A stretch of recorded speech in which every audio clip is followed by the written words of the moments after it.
১৯০৮ সালের ১১ই August British বিরোধী সংগ্রামে মাত্র ১৮ বছর বয়সে শহীদ হয়েছিলেন বিপ্লবী ক্ষুদিরাম বসু। আজ তাঁর আত্মবলিদান দিবস।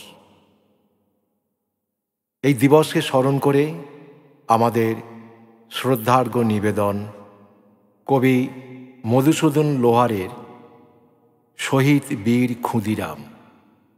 শহীদ তুমি দেশের জন্য হয়েছ ওগো বীর, তাই তো আমরা আজকে স্বাধীন, উন্নত মোদের শির। হাসি মুখেই পড়লে যেদিন গলায় মরণ ফাঁসি, সেই কথা কি ভুলতে পারি এই সময়েও আসি।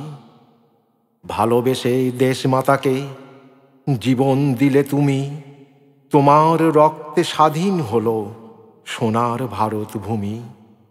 অগ্নিযুগের অগ্নি শিশু শহীদ ক্ষুদিরাম, অন্তরেতে তুমি মোদের জপি তব নাম।